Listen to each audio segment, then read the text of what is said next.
Do you remember what it feels like to not be famous? No.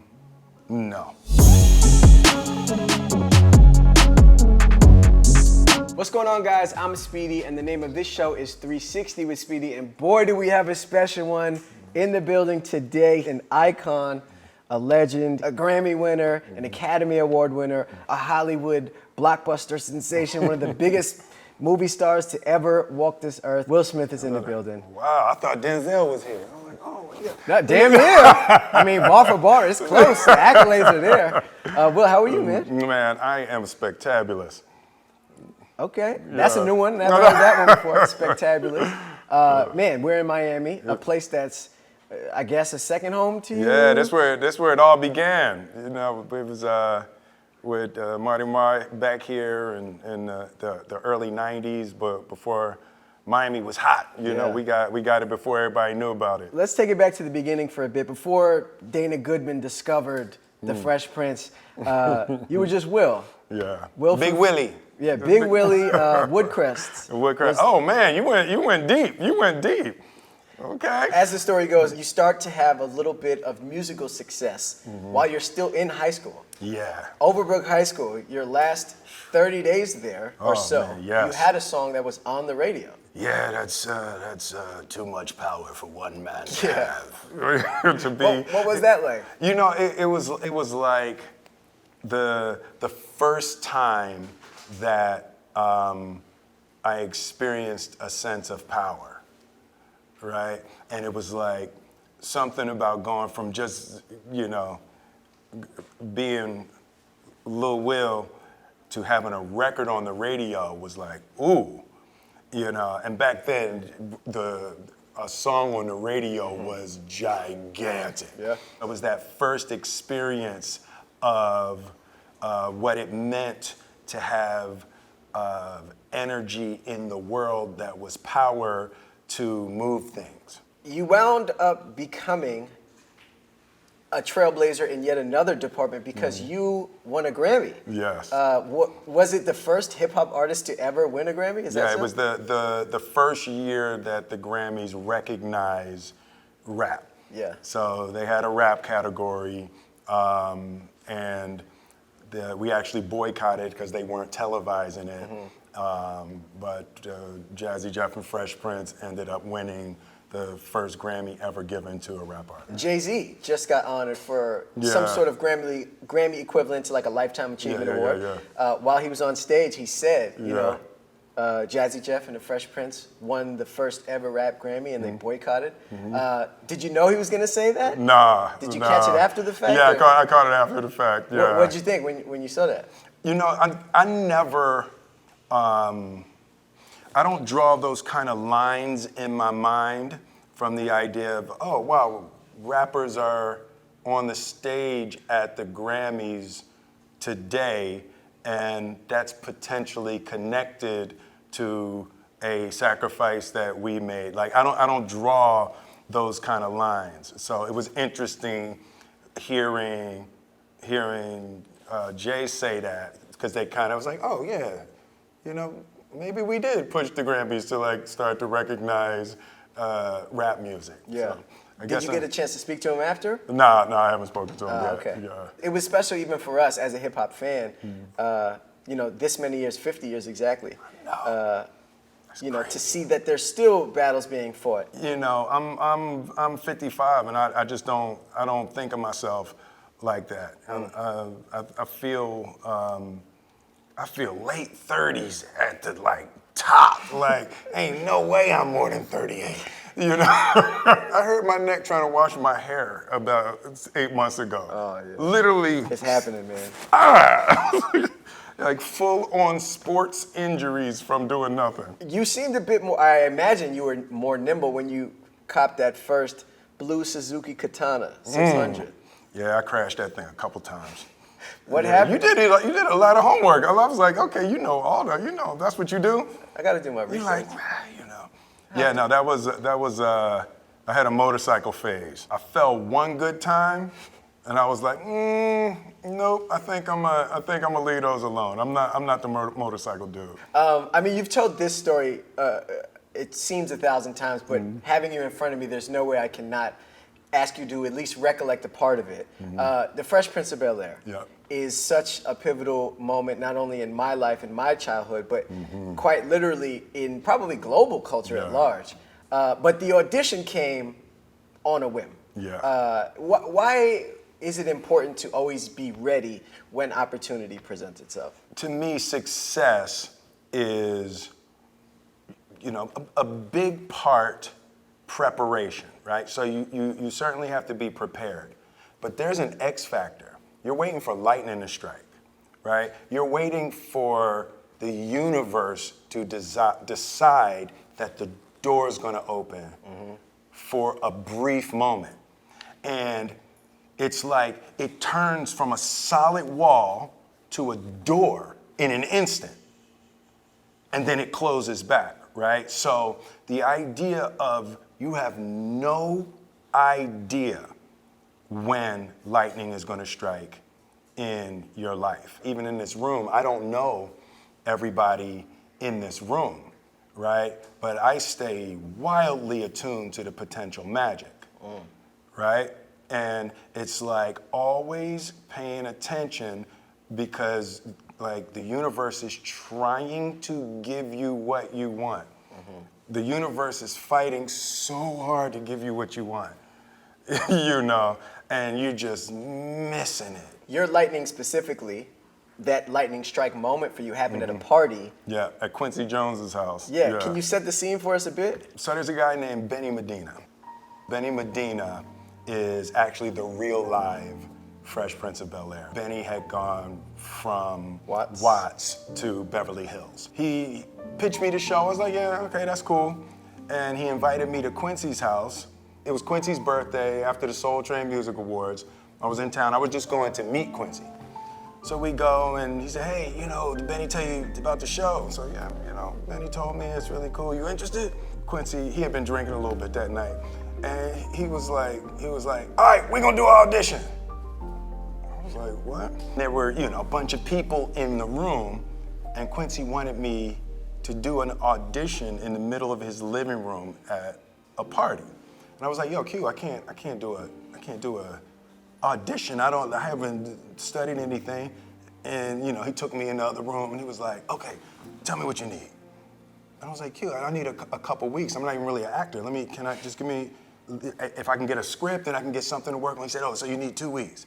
I said, yeah. And he said, well, what's gonna happen in 2 weeks is Brandon Tartikoff, who's the head of NBC, something's gonna come up in this kid's game and he's not gonna be able to do it, so he's gonna postpone. And he's gonna need 2 weeks, so then we'll do it in 30 days. And I was like, oh, yeah, 30 days would be good. That'd be more than that, yeah. Perfect. Yeah, and he's like, but then his right hand, Warren Littlefield, something's gonna come up and he's not gonna be able to be there and they're gonna have to postpone again.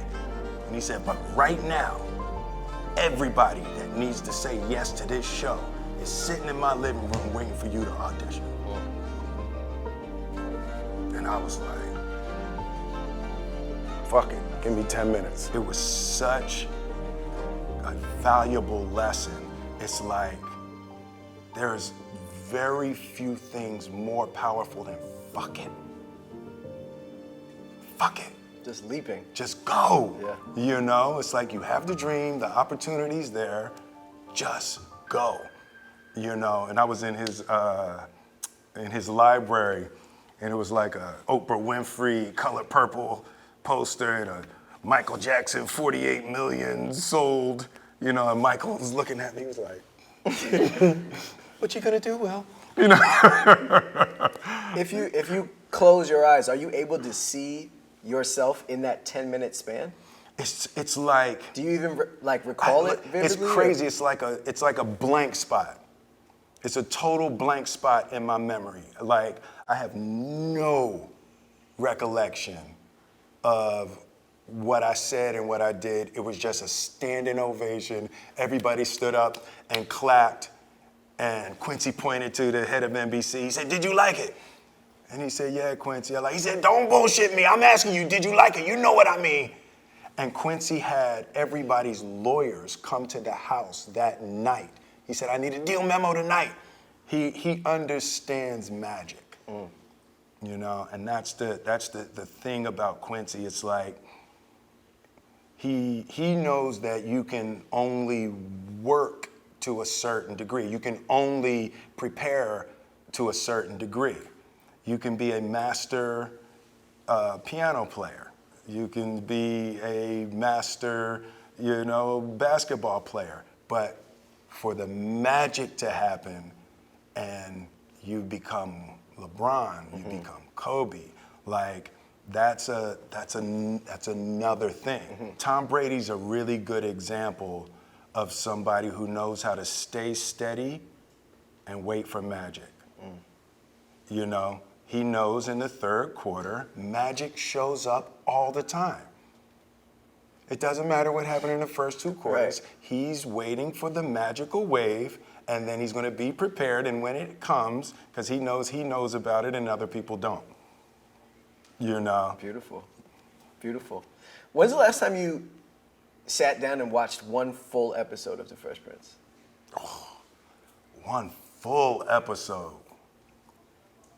Well, I think I saw the whole pilot. Me and Jeff watched the whole pilot about 2 years ago. And it was like, I generally will catch pieces and scenes and stuff like that. But we watched the whole pilot episode of Fresh Prince a couple years ago. Damn, 2 years ago. Yeah. And then before that, I imagine probably even longer. I hadn't. I more watch a movie. I'll watch a whole movie of mine, but more from the study standpoint than from entertainment. Sure. Yeah. A lot of people artists specifically, have interesting relationships with some of their biggest records. I know, yeah. A lot of times, artists don't really fuck with their, Soulja Boy, Crank That is like one of his biggest songs. Maybe he doesn't like it, or Kanye West, maybe he doesn't like his because he's sick of hearing it. Willow will never sing Whip My Hair. Never. Yeah, see, that's an example. It's probably the record everybody. Yes, Willow, Whip My Hair. Yes, please. What is your relationship like with the theme song of Fresh Prince? I had that brief moment, and it's just the biggest record I've ever had. There's like everywhere in the world, and I haven't been on stage at any point in the last 20 years where I didn't hold the microphone out and everybody knew every word of the theme song.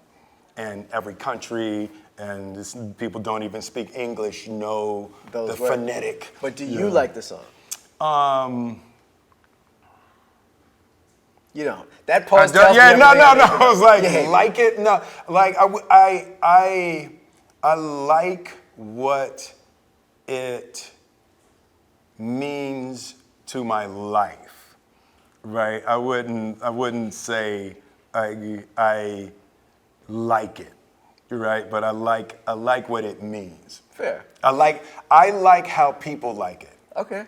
I That's like- the most diplomatic Yes. shit I ever heard, but I feel you though. 99.9% of artists don't have a bomb in their pocket that at the drop of a hat, in any room, on the earth, they can just go, okay, watch this. Yeah. Boom, and then it explodes. So I imagine that has got to be a feeling. Yeah, it's fantastic. Yeah, it's like everybody ain't here. If I said this is a story all about how everybody my would- life got fit, right? So it's like that's beautiful. Yeah.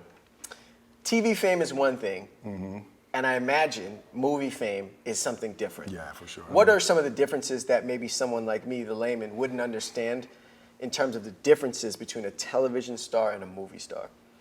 Well, the big difference between a television star and a movie star in terms of fans is TV has changed now. It's a different thing. But back then, it was destination television, and you had to be there at Monday night at 8, or you might not see it for 6 months. So a different thing got created with that. And what would happen with television is people watched it like in their house in their underwear, right? So they know you. You're their friend. Whereas when people would see a movie star, it was a whole different thing. On the Fresh Prince of Bel-Air, when I would see people, hey, Will, hey, Will, hey, Will. And then as soon as Independence Day came out, it was the first time somebody called me Mr. Smith. Right, so it was a really, movie stardom, that big screen and people watch, and you're bigger than life, whereas television, you get downsized. 32 inches. Yeah, I know. From 32 feet to 32 yes, inches. exactly. Did you, as you were first getting those first tastes of movie fame, did you like it? I love being famous. Like, it makes me feel safe, right? It's like somebody knows who I am anywhere I go on earth. Like any street I walk on, somebody knows who I am. And I believe in the basic goodness of humanity. So I always feel safe. Like I feel like somebody will help me. Do you remember what it feels like to not be famous? No. It was like from the time I was, my first record was, at 16, I started recording.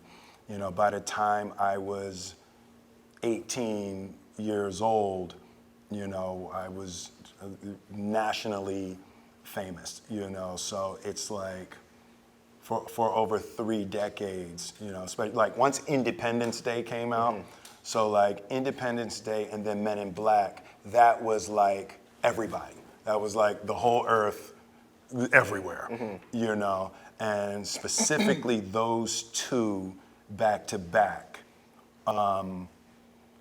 is what made me recognizable. And then also, when you're black and you're 6'2", it's like you go somewhere in the world, you're a rapper or a basketball player, It's one of the two options, that's it. So people look, you're walking in the streets of Belgium, people the hell is this? That's somebody. Right. And then, it'll get around to people knowing. Box office success seems like it was the thing that always you gravitated towards. Yeah, for sure. If you can, try to help us understand what exactly it feels like to have a box office win. Specifically one that is the highest grossing film ever, or the highest grossing film of the year, to finally get a report back of some sort that says, we made $500 million or something. What's that feel like? It is delicious poisoned honey. It's insatiable. It feels so good, except it's that Monday you need to do it again. It is so addictive, and I literally had to like detox myself from looking at Box Office Mojo every day, waiting for them to reset the numbers, and wow, Bad Boys 3 had a 20% drop in Spain. What happened in Spain between Bad Boys 2 and Bad Boys 3? And what happened in Saudi? Why did Saudi go up? How is Saudi equal to Germany? Right? Like all of that, like it's madness, So I had to get out of there. But it's like I said, the poisoned honey. It's delicious going down. This interview was actually supposed to happen a couple months ago, but Jada had gone on a book tour. Yeah, right. Things had gone a bit sour, and love is a very personal thing. Yeah. So what's it like for you having to navigate personal matters in the public eye when you don't intend for them to be that way? I actually did intend for them to be that way. I want my life to be helpful. And the only misjudgment I felt of that is that the world wouldn't be gentle. I want my life to be examined. And if I can learn something that will help you, if I can say something in this interview that when you leave, you're like, damn, that was great. Will got bitten, down that road. Now, Speedy don't have to go down that one, right? So, there certainly can be more artistry in in the delivery of the gift, but I want to be able to talk about the things I've done right and the things I've done wrong, and to be able to deliver them for people to look at, and to me, an unexamined life is almost worthless, so.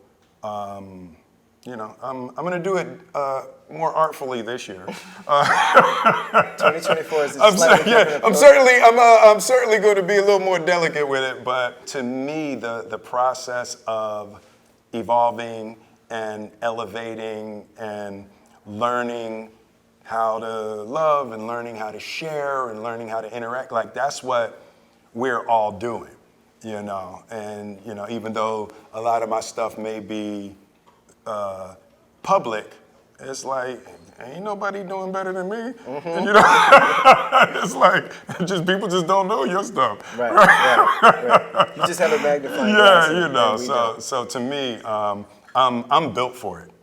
I'm built for it. Like my goal is for my life and my experience to be firewood on the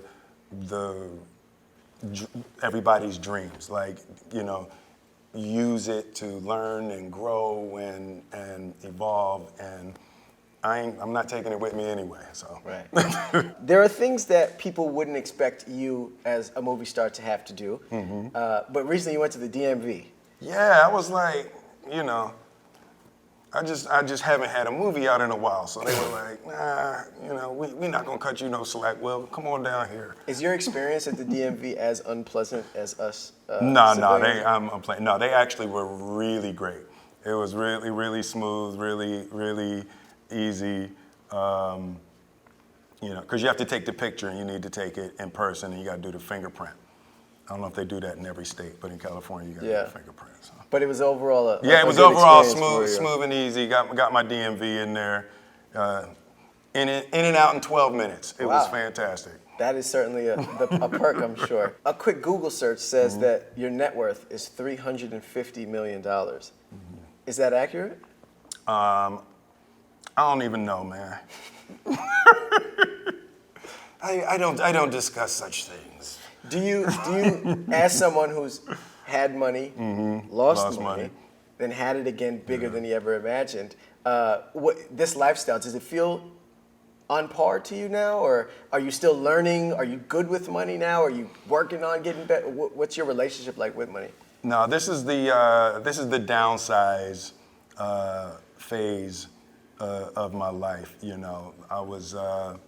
The first half of my life was gather, and the second half of my life is going to be, give. I never understood, like, when, you see people who will be rich and famous, and, they always have that moment somewhere around 50 where something changes, and, you look at Jim Carrey was like a really drastic, one of the most drastic, public transformations in that way. But what happens is you just realize none of it can make you happy. And, once you've bought everything you want, and there's literally nothing on earth else that you want to buy, I just wish that was a gift that everybody could have, because there's nothing that material can do to satisfy you, right? It's like drinking salt water, right? Like you'll never get enough. You're just going to make yourself more and more thirsty, right? So it's like that. I'm in that phase of my life that can actually be scary. When you realize that no relationship, that no money, that no kids, that like there's literally nothing that can make you happy. That happy is an internal, full frontal contact with your dark night of the soul and you reconcile that you got to make happy in here, you got to make happy in here with none of that stuff. Damn. You got to take happy to the people you love. You can't try to get it from them. You know, and it's like you got to take happy to work. You're not going to get happy from work, right? And it's like that is, you know, it's not for the faint of heart. Yeah. There are a few people on earth that I feel even comfortable asking this question because I don't know that they would have the answer, and you certainly will not. But you'll probably have something closer than I do. So as someone who has studied like a bunch of the religions, as someone who has done a ton of spiritual work, what does Will Smith believe is the meaning of life? Well, that's a big one. So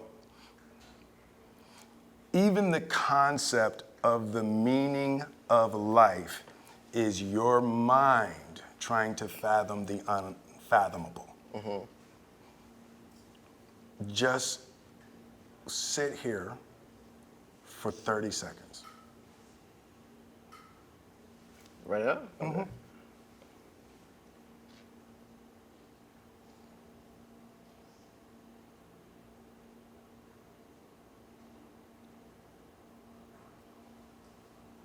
Look at me.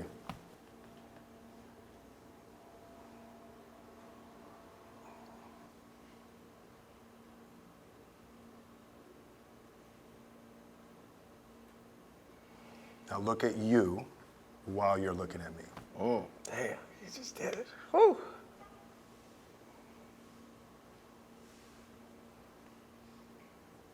I'm trying to. It's not easy, though. You're right.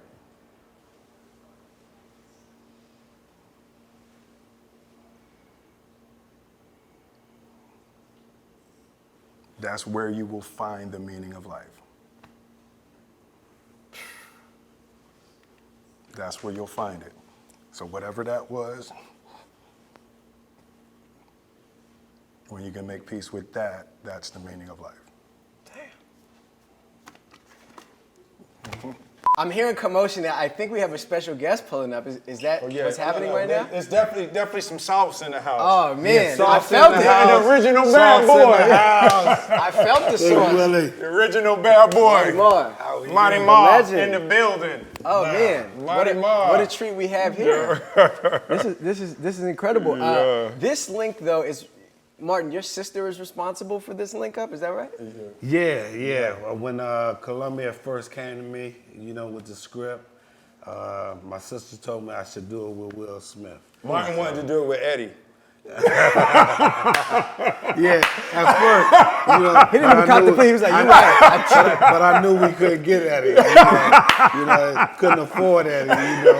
But Will was my sister was the one that said I think you should do it with Will Smith, and it was the best choice in the world. Yeah, you feel like you made the right decision. Most definitely, because he's brilliant.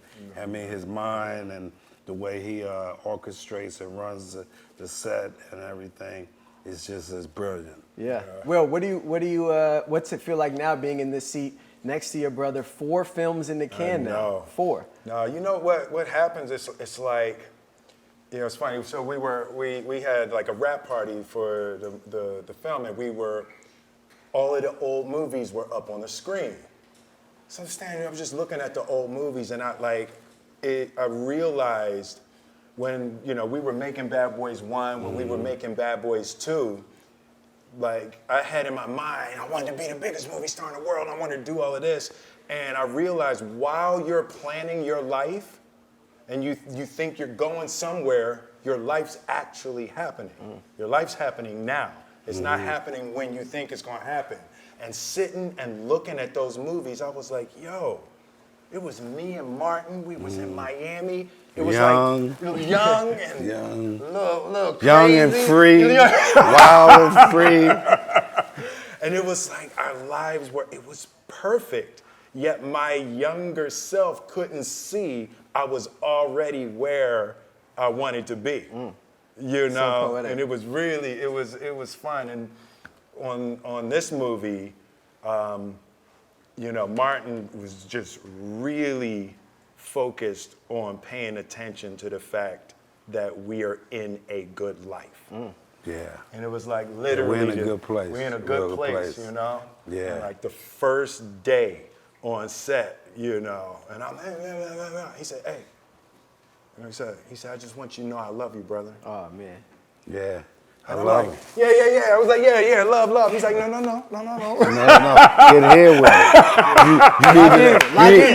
it. You need to know this is real. This is we ain't doing for nothing. Yeah. This is real. Yeah. Real quick though, Bad Boys for Life. Incredible cameo. We're in Miami now. DJ Khaled popped in for a quick second. Yeah. I heard a little rumor that he was, you know, he had a quick scene. His scene Yeah. was maybe about 2 minutes. Is it true that Khaled was coming to set every day or like way before he was actually supposed to be there to shoot his scene? Khaled was doing full method acting. No, he was like in character, walking to set and all of that. And I was like, He be yelling out. His lines. he took it real Yeah. serious. He took it real serious. He did. Yeah, nah, but he's fun to have on set. Yeah, shout out to Khaled. That's my brother. Yeah. Man. Lastly here, I mean, you guys have been brothers for so many years. And you know the saying, people need to give each other their flowers while they're still here. I'm sure that's something that you've done in private. But, Will, what does a guy like Martin mean to you? You know, Martin is all heart. And it's like, it ain't no pretend. And he's one of the most vulnerable, wide open, honest people that I've, you know, ever worked with in that way. And the way his heart is wide open in that way, it just, I love to like protect him. Yeah. See, he gonna make me cry. Go ahead, let him flow. Let him flow. Martin, what does Will mean to you? He's just my brother. You know, he's my brother for life. You know, I love him to pieces. You know, and you know, I just love his heart. I love the way he treats people. I love his respect. And he's just the man. Yeah. He's the man. The man indeed.